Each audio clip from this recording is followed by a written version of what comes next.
हाय, hello, good morning. तर आमच्याकडे बघू शकता इथे किती मोठा पाऊस पडत आहे. तर सध्या पावसाचं वातावरण सगळीकडेच आहे आणि इथे पाऊस तर उघडायचं नावच घेत नव्हता.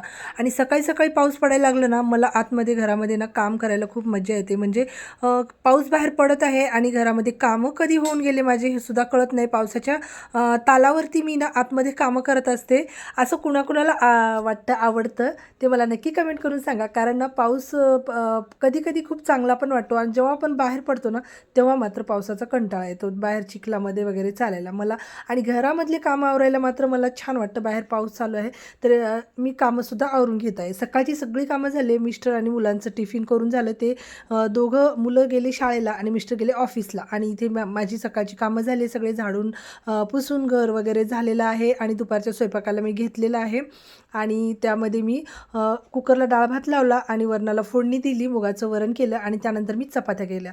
आणि चपात्या झाल्यानंतर मी त्याच तव्यावरती एक भाकर केली ज्वारीची, जे की ती मी खाणार आहे आणि मुलांना चपात्या बनवलेल्या आहे. डाळ भात झाला आणि त्याच तव्यावरती मी आता इथे बनवून घेणार आहे ना अंड्याची चटणी. कारण ना ज्वारीची भाकर खाते मी, गव्हाचं आणि मैद्याचं खाल्लं की ते पचायलासुद्धा जड जातं. म्हणून मी दुपारच्या वेळेत ज्वारीची भाकर खाते आणि त्याच तव्यामध्ये अंड्याची चटणीसुद्धा केली आणि सगळे भांडी वगैरे घासून किचन साफ केलं. चला तर मग व्हिडिओ आवडला असेल तर लाईक नक्की करा आणि चॅनलला सबस्क्राईब करा. पुन्हा भेटूया. Bye bye.